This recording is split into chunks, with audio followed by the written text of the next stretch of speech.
Good morning বন্ধুরা, welcome back to my channel Rinki's lifestyle. তোমাদের সবাইকে অসংখ্য ধন্যবাদ। আমার পরিবারের যারা যারা আছে সবাইকে, নতুন পুরনো সবাইকে অসংখ্য অসংখ্য ধন্যবাদ আর সবাইকে গুড মর্নিং। তো দেখো এখন 9টা বাজে। আমি আমার আজকের ব্লগটা 9টার থেকে স্টার্ট করছি। আমার গলাটা একটু ব্যথা হয়েছে, ওর জন্য ভয়েসটা এরকম আসছে। আর দেখো বাইরে কি পরিমাণে বৃষ্টি হচ্ছে, চলো দেখাই তোমাদের। দেখো কেমন বৃষ্টি হচ্ছে আজকে, তো মানে সারা রাতে বৃষ্টি হয়েছে। দেখো রাস্তা টাস্তা সব ভিজে, আর আমাদের এখানে না জল আসেনি আজকে। আর এই দেখো তোমাদের ছোট্ট, এই যে মানু, ও এখন বই নিয়ে বসবে। চলো আর দেখি তোমাদের দাদা ভাই কি করছে। এই যে শুয়ে আছে ও, এই যে এখনো পরিষ্কার করা হয়নি, ও মুড়ি দিয়ে শুয়ে রয়েছে। পরিষ্কার করব, তার আগে আমি স্নান করে এসে গফুকে দিয়ে আসি। বাবা তুমি পড়তে বসে যাও, যাও যাও আগে যাও। ও ভিডিওতে এতটা শান্ত, কিন্তু এমনি জানো তো ও শান্ত না, ওরকম বলছে। তোমরা ভাবতে পারো খুব শান্ত, না ও ওরকম বলছে। চলো, আর মা হচ্ছে রান্না করেছে, বলছি তোমাদেরকে। চলো, দাদাভাই শুয়ে আছে, শুয়ে থাক, আমি স্নান করব, পুজো দেব। চলো পরে আবার কথা হচ্ছে, আমার সাথে থাকো, পাশে থাকো বন্ধুরা। আর মা আজকে আলু পটল দিয়ে রান্না করবে সবজি, আর ডাল রান্না করেছে। আর চলো আমি স্নান টান করে নিই, তারপরে পুজো দিই, তখন তোমাদের সাথে কথা বলবো। আর তোমাদের দাদাভাই জামা কাপড়গুলো মা কিছুটা ধুয়ে দিয়ে গেছে, ধুয়ে দিয়ে বাইরে মেলেছে। মা হচ্ছে বললো দেখি একটু মাছ টাছ পাই কি, যদি মাছ পাই তো মাছ এনে রান্না করবে, আর নয়তো বা এটা দিয়েই হবে। সবসময় মাছ ফাছ খেতেও তো ভালো লাগে না। আমার গলাটা হয়তো বা একটু ভার ভার শোনাচ্ছে, আমার খুব মানে শরীরটা ভালো না, তার জন্য।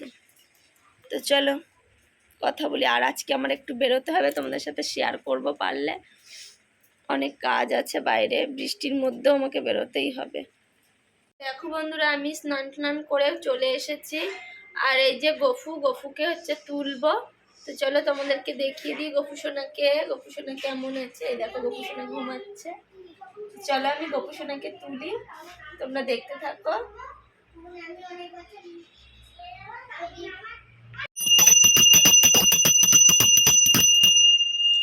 চলো আমি আমার গফু সোনাকে তুলছি।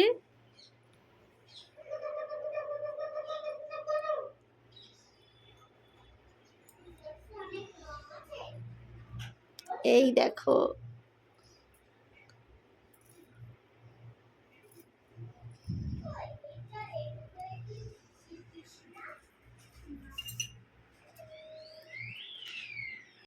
এই যে দেখো গপু সোনা উঠে গেছে।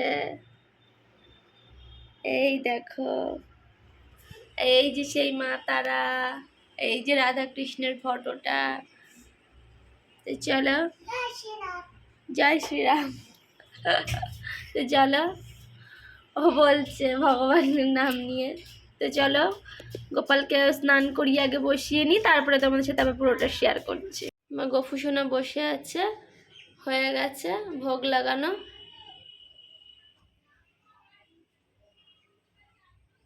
তো চলো আবার নিচে যাই, দেখি বোন মেয়ে বাবা ঠাবা সবাইকে কি করছে।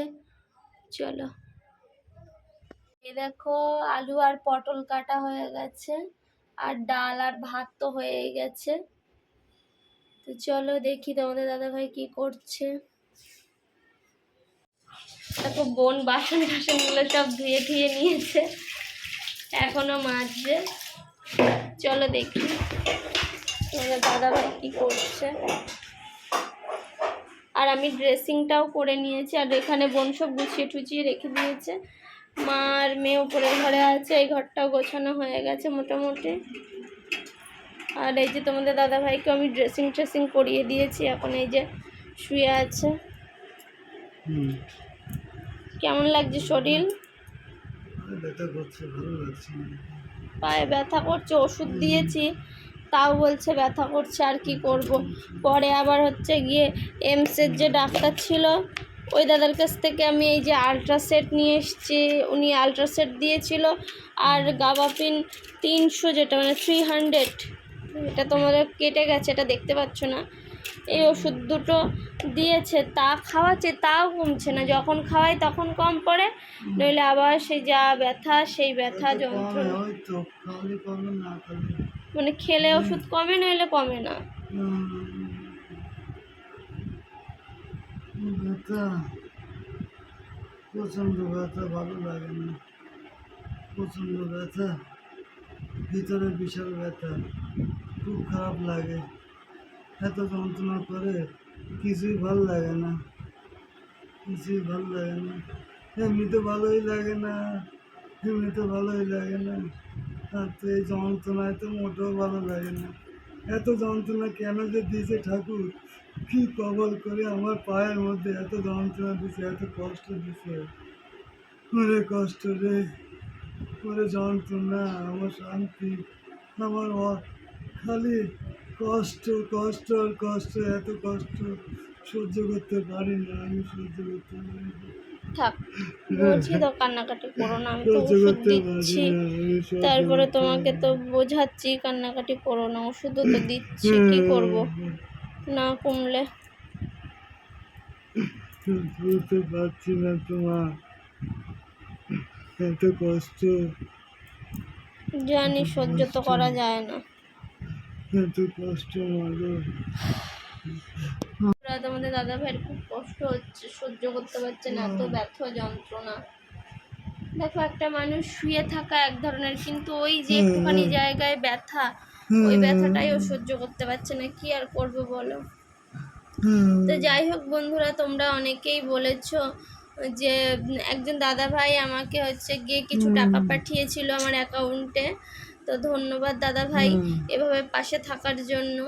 আর একজন দাদা ভাই আমাকে তোমাদের দাদার জন্য প্যাম্পার্স অর্ডার করে দিয়েছে, সেই দাদা ভাইও বলেছে মানে 5-6 তারিখে সেই প্যাম্পার্সটা আসবে। তো তোমরা এভাবে আমাদের সাথে মানে সাথে আছো, পাশে আছো, আমাদের খুব ভালো লাগছে। তো সবাইকে ধন্যবাদ, সবাইকে, প্রত্যেকটা মানুষকে, আমার পরিবারের নতুন পুরনো সবাইকে সবাইকে অনেক অনেক ধন্যবাদ আমাদের পাশে থাকার জন্য, এভাবে আমাদেরকে সাপোর্ট করার জন্য।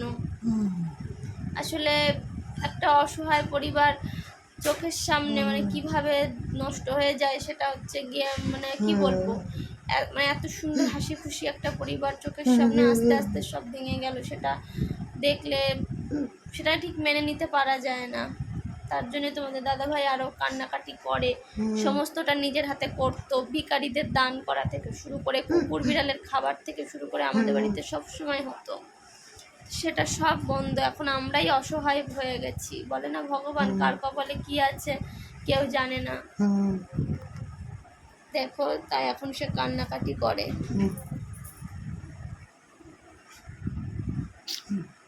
আর কি, এতে লোকের কখনো কোনো ক্ষতি করেনি। একটা পশু, একটা বিড়াল, আমার পোষা বিড়াল, আমার কুড়কুড়ি খেয়ে তো পোষা বিড়াল, ও গেট খুলতে পারতো না, গেটে হাত পা দিয়ে ছোড়াছুড়ি করতো গেটটা খোলার জন্য, যে খুলে সেই ওকে আগে কুড়কুড়ি দাও, তারপরে ঘরে ঢোকো। আর বিড়াল তো, কুকুর তো সে লাফিয়ে উঠতো, কতগুলো কুকুর আসলে দূরে রাস্তার মাঝখান থেকে কোয়ান্ডে চলে আসতো, সেগুলো সে তো কী বলবো। আমার মানুষের থেকে সত্যি কথা বলতে ওদের দিয়ে অনেক শান্তি পেতাম। আর মানুষকে তো দিতামই, মানুষকে তো যেটুকু পারতাম যেটুকু দিতাম, যেটুকু করতাম নিঃস্বার্থভাবে করতাম। কোনো স্বার্থ নেই কখনো, কোনো স্বার্থ নেই, কখনো কিছু করিনি। যাই হোক, স্বার্থ নেই কখনো কিছু ওর করিনি। পা হাত পা ব্যথা করছে, তো ওর জন্য বলে ঠেলে তোমাদের কাছে একটু হালকা হয়, তাহলে বলে আমার খুব ভালো লাগে, আমি যখন কথা বলি সবার সাথে আমার খুব কষ্টটা কম হয়, তার জন্য কথা বলে। তো যাই হোক বন্ধুরা, তোমরা সবাই বেশি বেশি করে আমাদের ভিডিওগুলোকে শেয়ার করো, যাতে আমরা এই ভিডিওর মাধ্যমে অনেক দূর এগিয়ে যেতে পারি। তোমরা সাথে পাশে সব সময় থাকো, সাপোর্ট করছো যেভাবে, আমরা অনেক খুশি, অনেক খুশি। আর কি বলো তো বন্ধুরা, সব সব মানে কি বলে না, যে কর্মফল কিনা আমি জানি না, নিজের ভাগ্যের তো সেরকম হয়েছে কিনা জানি না, কিন্তু আমার মনে হয় আমরা এতটাও খারাপ কর্ম করিনি কোনো দিনও, যে আমাদের এইটুকানি বয়সে আমাদের এতটা শাস্তি পেতে হবে। তো ভগবান পরীক্ষা নিচ্ছেন অবশ্যই, কিন্তু এই পরীক্ষার থেকে সফল হওয়াটাই হচ্ছে মেন। আর আমার যতটুকুনি সামর্থ্য আমি করছি তোমাদের দাদা ভাইয়ের জন্য। আর আমার বাবারও তো বিশাল কিছু নেই, বাবাও নিজের একজন রাজমিস্ত্রির কাজ করে। দেখো তোমরা তো জানোই, রাজমিস্ত্রির কাজ করে হয়তো বা দিনে 500 টাকা ইনকাম হয়, সেও বা কত আমাদেরকে টানবে। তবুও যেটুকানি পারছে আমার ভাই বাবা দুজনে মিলে অনেক করছে। দেখো এই বাজারে 3টে মানুষ, খাওয়া দাওয়া তোমরা তো জানোই কতটা খরচা, তারপরে কিছু কিছু সময় ওষুধপালা এনে দেওয়া, তারা যথেষ্ট পরিমাণে করছে আমাদের জন্য। তাদেরকে আর কিছু বলার নেই। তোমাদের দাদাভাই তো কিছু বলতেই পারবে না, তোমাদের দাদাভাই তো সবটাই দেখছে, জানে, আমার থেকে বেশি ভালো ও বলতে পারবে।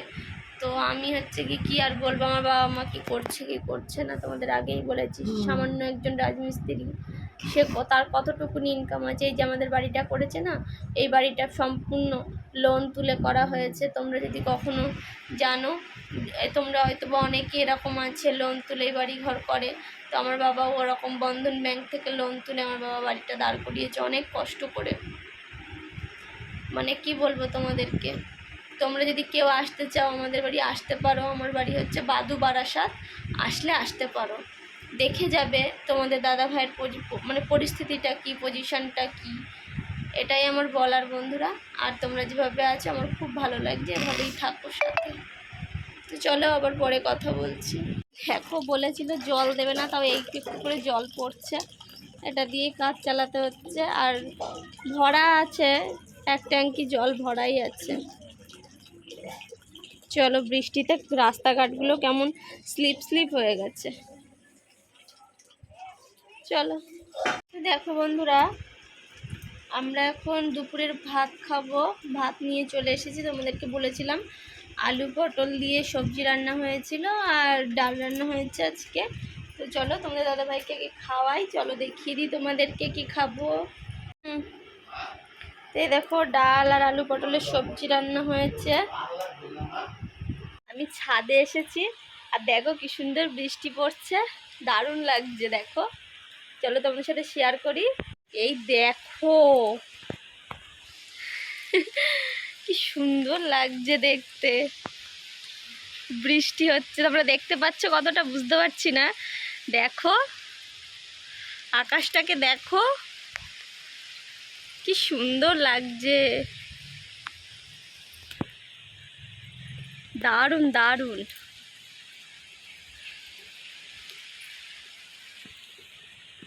দেখতে পাচ্ছ নিশ্চয় বৃষ্টি পড়ছে কেমন, আর আমি বৃষ্টিতে এই তোমাদের জন্য এই ভিডিওটা বানাচ্ছি।